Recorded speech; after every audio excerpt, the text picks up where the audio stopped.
Stop everything you're doing and listen. Not with the ears of logic that have been trained by the world's lies about money. Not with the mind that has been programmed to accept scarcity as normal. But with the ears of your spirit that remembers a time before lack was invented, before poverty became a language, before you forgot that your voice carries the same creative power that spoke galaxies into existence, commanded light to pierce primordial darkness, and established the fundamental laws that govern all manifestation in this universe and beyond.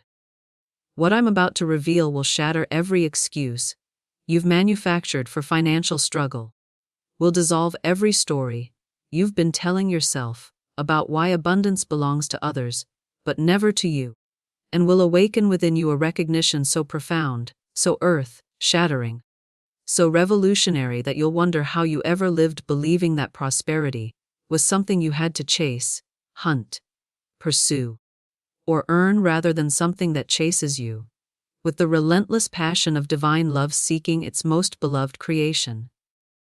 The secret is not in your strategy, though strategy has its place. It's not in your connections, though relationships matter. It's not in your education, or your background, or your timing, or your circumstances, or your age, or your experience, or your past failures, or your current limitations. The secret has been hiding in plain sight, closer than your breath, more accessible than your heartbeat, more reliable than gravity itself, more consistent than the sunrise, more powerful than atomic fusion, more available than the air you breathe. The secret is your voice. Not the voice that complains about bills or explains why you can't succeed or apologizes for having dreams bigger than your current reality. Not the voice that whispers doubts in the darkness, or rehearses problems in public, or confesses limitations to anyone who will listen. But the voice that declares with the authority of heaven itself, that commands with the certainty of divine law, that speaks with the creative power that flows through human breath, when aligned with infinite intelligence, when surrendered to divine will, when activated by unshakable faith.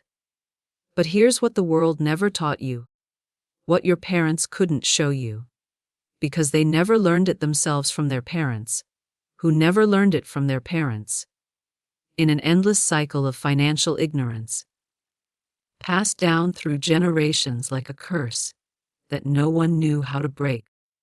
Here's what schools and universities deliberately omit from their curriculum, because it would make their entire system of limitation obsolete. What religious institutions suppress, because it would make their followers too powerful to control. What governments hide, because it would make their citizens too prosperous to manipulate. Your voice is not just a tool for communication, not just a mechanism for expressing thoughts and emotions, not just a way to interact with other humans.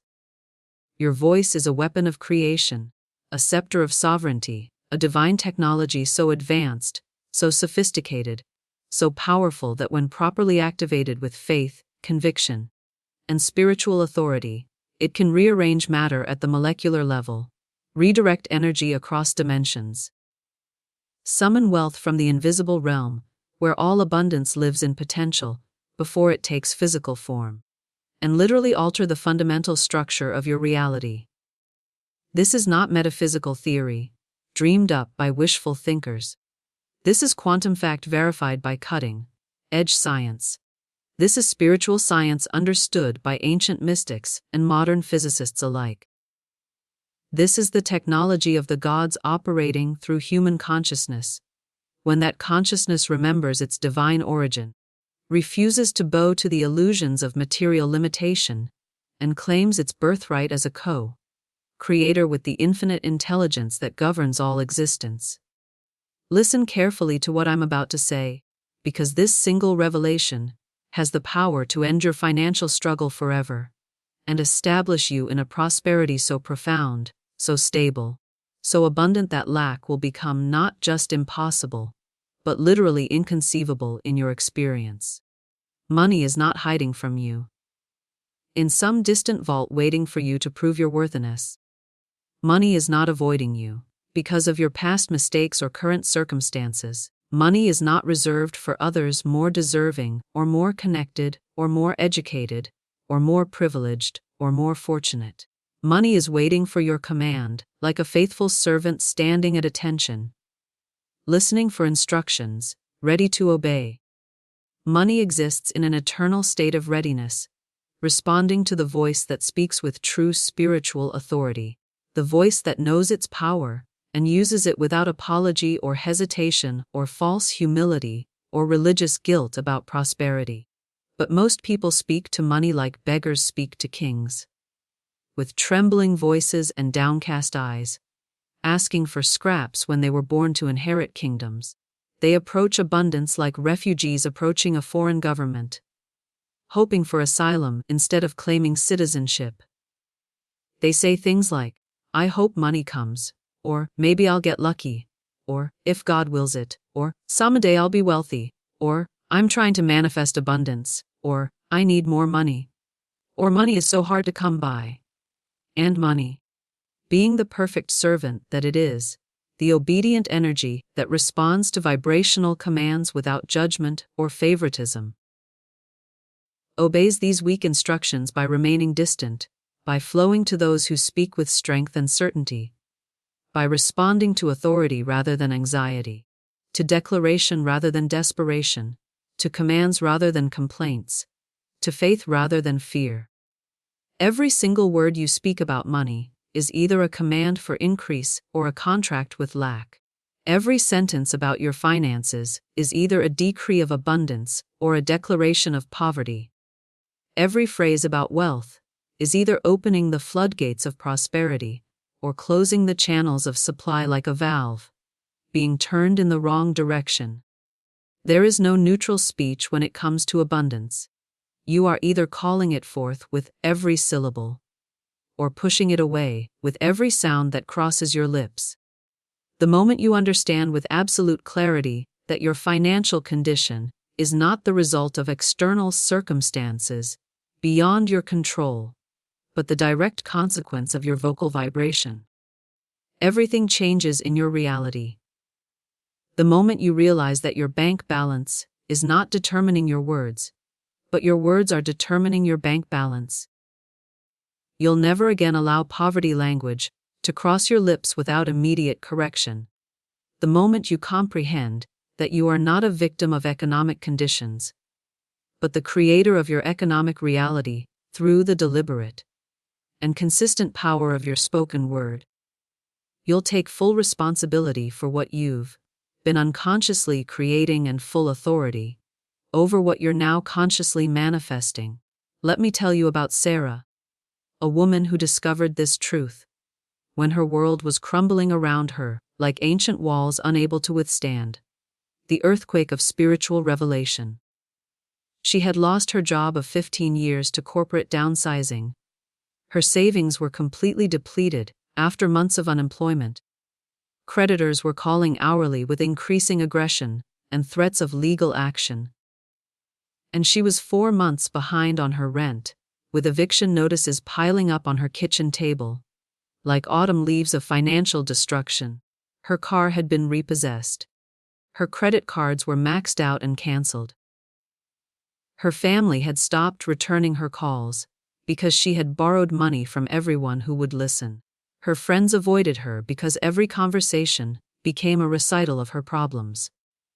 By every external measure that society uses to judge success and failure, she was broke, defeated, finished, destroyed, hopeless.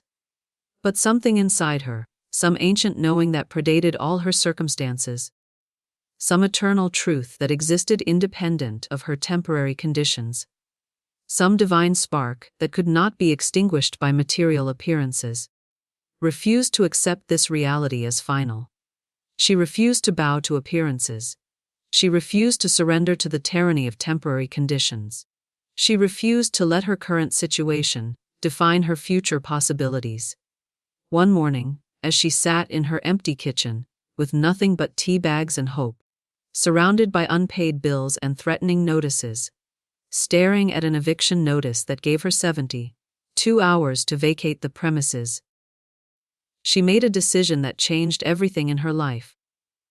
She decided to stop speaking the language of her circumstances and start speaking the language of her inheritance. She decided to stop narrating her problems and start declaring her provision. She decided to stop confessing her lack and start commanding her abundance. She stood up from that kitchen table, walked deliberately to the bathroom mirror, looked directly into her own eyes with an intensity she had never summoned before, and spoke with a voice she had never used before, a voice that seemed to come from some ancient part of her soul that remembered who she really was beneath all the layers of conditioning and fear and false identity, and learned helplessness. "I am not broke," she declared with a conviction that surprised even her, with an authority she didn't know she possessed, with a certainty that seemed to come from somewhere beyond her conscious mind. "I am not behind. I am not forgotten. I am not abandoned by the universe. I am unspoken wealth waiting to be voiced into existence. I am abundance that has forgotten its name, but is now remembering its identity. I am prosperity that has been sleeping under the spell of scarcity, but is now awakening to its true nature." She continued with increasing power. "Today I remember who I am. Today I speak my truth. Today I command money to flow to me from expected and unexpected sources, from known and unknown channels, from seen and unseen dimensions, under grace in perfect ways for perfect purposes, according to divine will and timing." She said this declaration not once, not twice, but every single morning for 42 consecutive days without missing a single day, without making a single exception, without allowing a single doubt to interrupt the process. She said it when the bills came in the mail. She said it when the phone rang with collection calls. She said it when her mind tried to argue with evidence and logic and practical concerns about her immediate survival. She said it when her neighbors whispered about her situation behind closed doors. She said it when her family offered unsolicited advice about getting any job she could find, even if it meant working minimum wage. She said it when her friends suggested she file for bankruptcy and start over. She said it in the mirror each morning before dawn broke. She said it while walking to job interviews that led nowhere. She said it while filling out application after application for positions she was overqualified for. She said it while standing in line at the unemployment office, surrounded by others in similar circumstances. She said it while lying in bed at night, listening to her stomach growl, because she had eaten nothing but rice for 3 days. She said it until the words became more real than her empty refrigerator, more true than her overdue notices, more powerful than her fear, more present than her problems. On day 39, exactly 3 days before her 42-day mark, she received a call that changed everything. A lawyer from a different state, a man whose name she had never heard, was calling about a distant relative she had never met. A great aunt whose name she vaguely remembered from family stories told around holiday tables. A woman who had lived alone and quietly for decades, had passed away 6 months earlier. This woman, it turned out, had been an astute investor who had never married or had children. She had been searching through genealogy records for months, trying to find living relatives to inherit a substantial estate that had been sitting in probate, waiting for someone to claim it, accumulating interest, growing in value, seeking its rightful owner through the complex maze of legal procedures and family bloodlines. $73,000. Money that had been waiting in an estate account for months, earning compound interest, legally designated for Sarah's bloodline, waiting for the attorneys to trace family trees and locate current addresses, waiting for the perfect moment to appear and prove beyond any shadow of doubt that spoken words have power, that persistent declarations activate forces in the invisible realm that move mountains in the physical world, that faith-filled speech creates miracles that logic cannot explain. But this money came with something even more valuable than the financial relief it provided. It came with the absolute confirmation that her voice had power. That her words were not just sounds floating in the air, but commands being obeyed by universal law. That her daily declarations had activated forces, beyond her understanding that orchestrated circumstances, beyond her control to deliver exactly what she had been speaking into existence. But this is not just Sarah's story, though her story is powerful and real and documented. This is the story of everyone who learns to speak as royalty, rather than as refugees in their own kingdom. This is what happens when you stop asking for abundance and start authorizing it. This is the natural result of understanding that your tongue is not just flesh and muscle, but a divine instrument of creation, a holy technology for translating spiritual reality into physical form, a sacred tool for commanding the elements of existence to rearrange themselves according to your spoken will. This is what happens when you discover that poverty is not a condition imposed upon you by external forces, but a conversation you've been having with yourself and others for so long that it became the dominant narrative of your existence. This is what occurs when you realize that lack is not a circumstance you're trapped in, but a confession you've been making daily through casual comments, complaints, and conversations that reinforce limitation instead of liberation. Now, you might say with the voice of skepticism that has been trained to doubt everything's supernatural, but that was just coincidence. That was just luck. That inheritance was already there waiting for her. She didn't create that money with her words. And I say to you with the authority of one who has seen this law operate countless times in countless lives, that there are no coincidences in the kingdom of consciousness, only consequences. There are no accidents in the realm of divine law, only appointments. There are no random events in the universe of cause and effect, only precise responses to vibrational commands issued through faith-filled speech. That money was there, yes, but so is yours. Right now, at this very moment. While you're reading these words, while you're processing this information, while you're deciding whether to believe what I'm telling you, or dismiss it as spiritual fantasy. There are rivers of abundance flowing toward you from directions you cannot see with your physical eyes. There are streams of prosperity moving in your direction, through channels you haven't discovered, via pathways you haven't imagined, by means you haven't considered, through methods you haven't studied. Bank accounts are being prepared somewhere in the world, with your name connected to them, through invisible threads of divine orchestration. Business opportunities are being structured with your unique skill set in mind, by people you haven't met yet. Investment returns are being calculated that will benefit portfolios you don't even know exist. Inheritance laws are being processed that trace back to bloodlines you've never researched. Legal settlements are being negotiated that will compensate you for injustices you've forgotten. Insurance policies are maturing that will provide for needs you haven't anticipated. But none of this abundance that already exists in potential form can reach you in manifest form, while your voice vibrates at the frequency of lack. While your words create barriers, instead of bridges between you and your supply. While your daily declarations align you with poverty instead of prosperity. While your casual conversations reinforce limitation instead of liberation. While your automatic responses to financial pressure reinforce the very conditions you're trying to escape.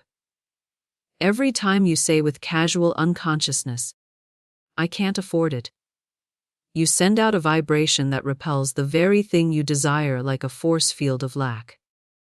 Every time you say with thoughtless repetition, "Money is tight," you tighten the flow of abundance like a tourniquet around the main artery of prosperity.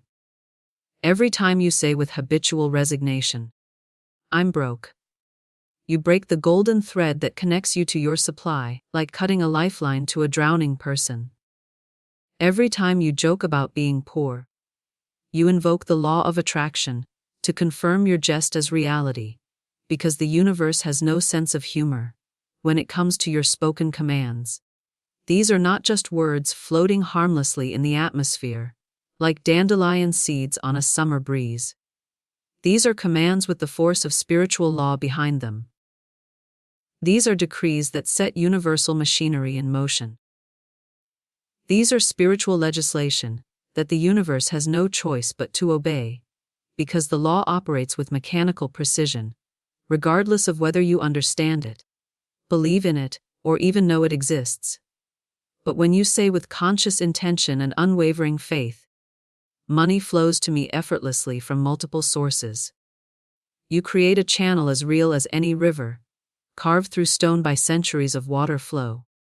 When you say with deep conviction and spiritual authority, I am a magnet for wealth in all its forms, you activate magnetism as powerful as any force known to physics.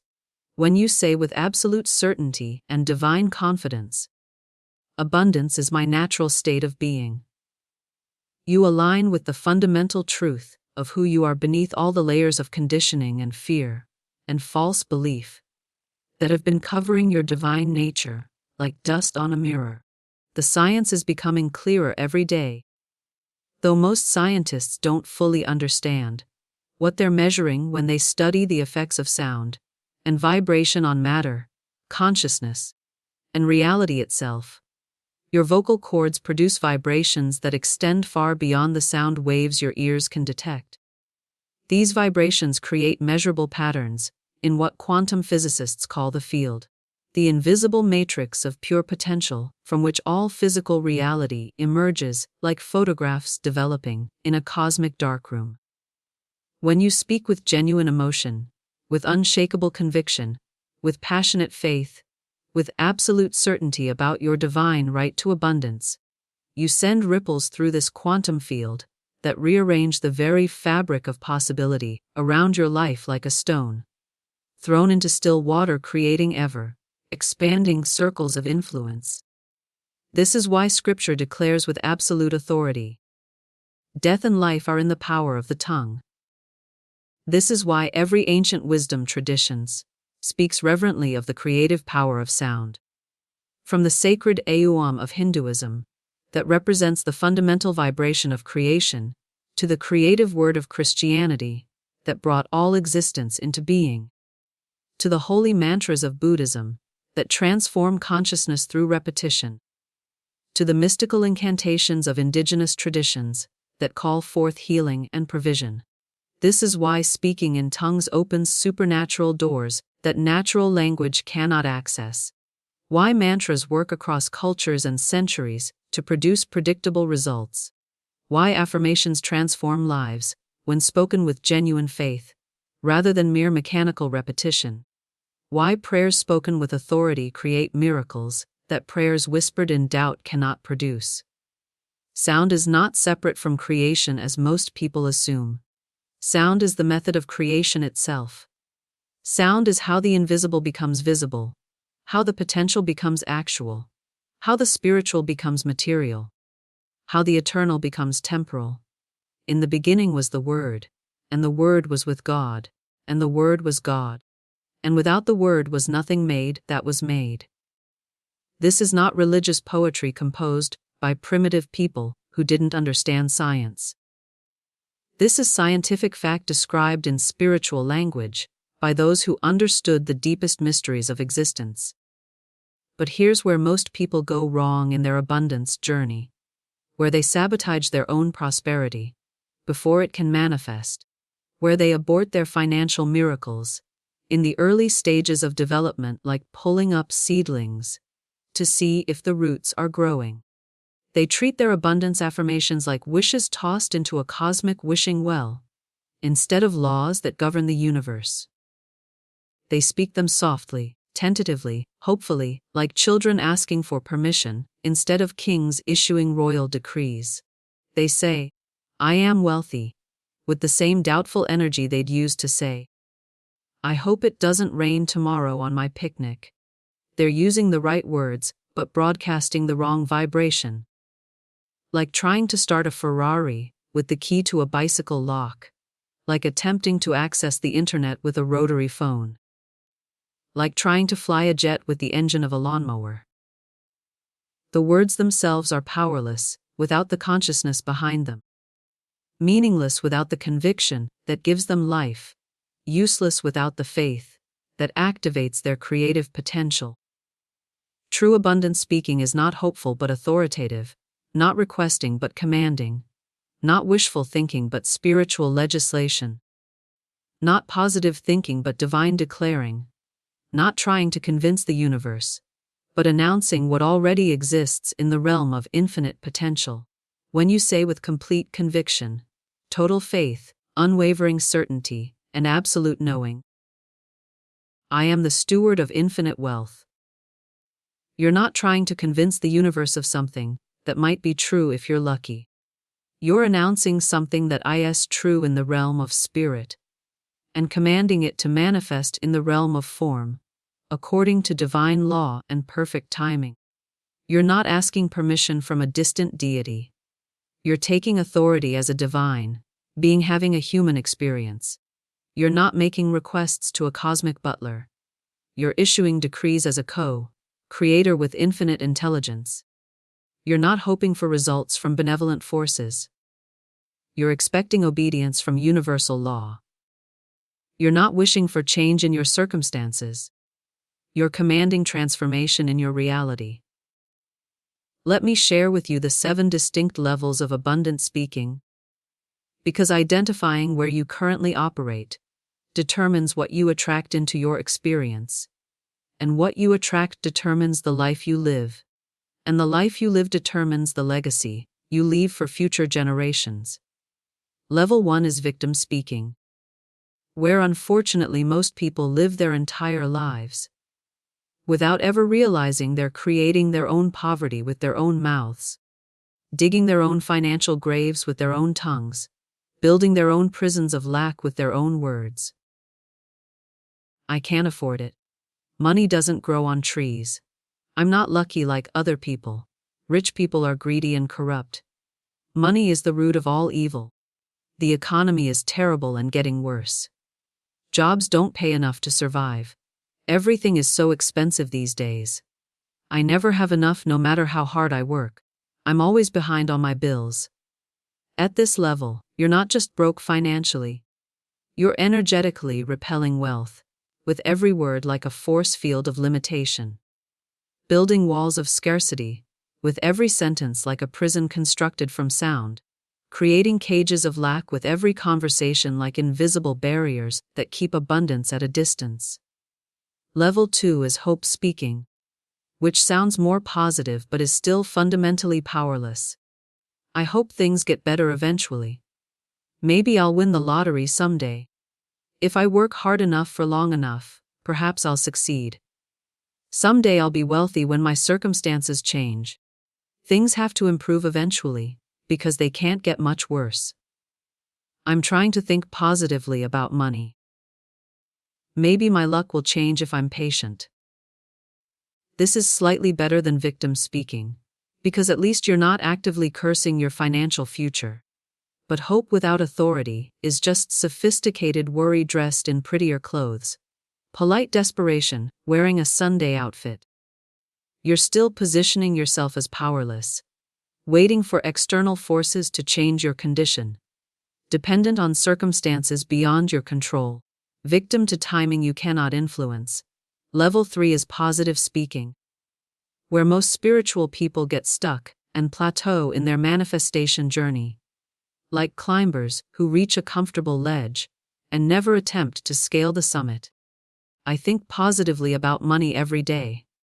I say my affirmations regularly. I believe good things will happen eventually. I'm grateful for what I have right now. I trust the universe to provide for me. Everything happens for a reason and in divine timing. They understand the principle intellectually, but haven't activated the power experientially. They're using abundance vocabulary, but operating from poverty vibration. Speaking the right words but from the wrong consciousness. Saying beautiful things, but without the authority that makes them effective. Level 4 is authority speaking, where transformation begins to accelerate because you've moved from asking to commanding. I am wealthy now in spirit and in manifestation. Money obeys my voice and responds to my commands. I command abundance to flow into my experience from multiple sources. I decree prosperity in every area of my life. I declare financial increase under grace in perfect ways. I authorize unlimited flow through every channel available to me. At this level, you're no longer asking or hoping, or trying or wishing. You're declaring and decreeing, and commanding with spiritual authority. You speak as one who has dominion in the spiritual realm, and that authority begins to translate into measurable results in the physical realm. Level 5 is identity speaking, where you transcend having abundance and become abundance itself. I am abundance in human form. I am the flow of divine wealth expressing as me. I am the voice of prosperity speaking on earth. I am the channel through which infinite supply flows to bless humanity. I am the presence of prosperity in physical form. At this level, you don't just have abundance, you are abundance incarnate. You don't just attract money. You are the magnet that draws it. You don't just speak wealth into existence. You are the word that creates it through your very being. Level 6 is cosmic speaking, where you recognize yourself as an expression of universal abundance. I am the abundance of the entire cosmos expressing as this individual. I am the infinite wealth of creation taking temporary human form. I am the economic system of heaven operating on earth through me. I am the financial frequency of divine love made manifest in time and space. At this level, you transcend personal prosperity and recognize yourself as a conduit for universal abundance, a channel through which the infinite flows to transform the world. Level 7 is unity speaking, where all sense of separation between you and your supply dissolves completely. There is only abundance appearing as all forms. There is only divine substance manifesting as every experience. There is only infinite supply expressing as all conditions. I and the Father are one, and the Father owns everything that exists. What appears as lack is only love wearing a different costume. What seems like poverty is only prosperity in disguise.